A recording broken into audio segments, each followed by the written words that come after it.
Jagananna 2.0 YSR Congress party Jagananna 2.0 అన్న mobile super యాప్ను release కూడా చేస్తూ ఉన్నాం.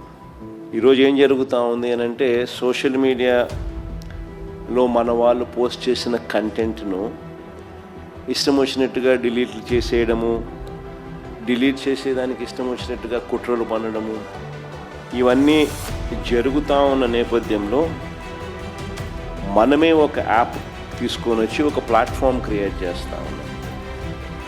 జగనన్న 2.0 సూపర్ యాప్ను. ఈ యాప్లో ఇందులో ప్రతి కార్యకర్త కూడా నిర్భయంగా తన అభిప్రాయాలను తాను చెప్పొచ్చు. చెప్పడమే కాకుండా పార్టీతో నిత్యం తాను అనుసంధానమై ఉండగలుగుతాడు. సో అదొక మంచి పరిణామం జరుగుతుంది. ఇష్టం వచ్చినట్టుగా వాళ్ళు చేసే కుట్రలు ఏదైతే ఉన్నాయో కుట్రలను కూడా తిప్పికొట్టినట్టు అవుతుంది.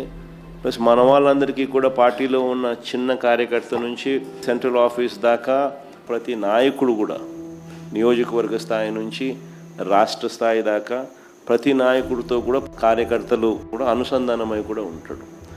ఎందుకనంటే ఇక్కడ పోస్ట్ చేసే ప్రతి కంటెంట్ కూడా మన పార్టీలో ప్రతి ఒక్కరికి కూడా ఇది అందుబాటులో ఉంటుంది. కాబట్టి క్షేత్రస్థాయిలో ప్రజలు ఎదుర్కొంటా ఉన్న సమస్యలు కానీ, కార్యకర్తలు పోలీసుల ద్వారా హెరాస్మెంట్ ఎదుర్కొంటా ఉన్న ఇబ్బందులు కానీ, పార్టీకి సంబంధించిన ఇలాంటి ఏ అంశాలైనా కూడా ఈ యాప్ ద్వారా నేరుగా ఒకరితో ఒకరం టచ్లో ఉండగలుగుతాం. ఈ యాప్లో ఇంకొకటి మంచి విషయం ఏమిటి అని అంటే, పార్టీలో మనం నిర్వహించే ప్రతి సమావేశము, పార్టీ నిర్వహించే ప్రెస్ మీట్లు, ముఖ్యమైన కార్యక్రమాలు, అధికారిక ప్రకటనలు, ఇవన్నీ కూడా నేరుగా లైవ్ ఫీడ్ కూడా ఈ యాప్లో ప్రతి కార్యకర్తకు కూడా అందుబాటులో ఉండే కార్యక్రమం కూడా జరుగుతుంది. సో ఇవన్నీ ఉపయోగకరంగా ఉంటాయి.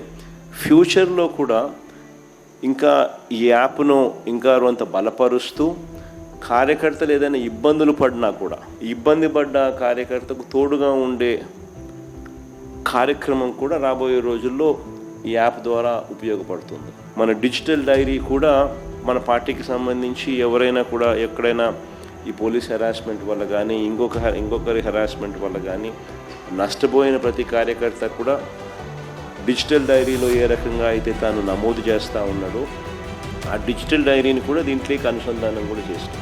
సో ఈ యాప్లో వస్తే డిజిటల్ డైరీ కూడా అందుబాటులో ఉంటుంది. సో బేసిక్లీ ఒక సూపర్ యాప్. సో మనదే ఒక ప్లాట్ఫామ్ క్రియేట్ చేస్తాం. సో ఒకవైపున మనం ఈ మిగతా ప్లాట్ఫామ్స్లో సోషల్ మీడియా పోస్టింగ్స్లో సోషల్ మీడియా వాళ్ళ మీద చర్యలు ఏదైతే తీసుకుంటా ఉన్నారో అవన్నీ కూడా ఆ ప్లాట్ఫామ్స్కి రిప్రజెంట్ చేసి అవి అండూ చేసే కార్యక్రమాలు ఎలాగూ మనం చేస్తూ ఉంటాం.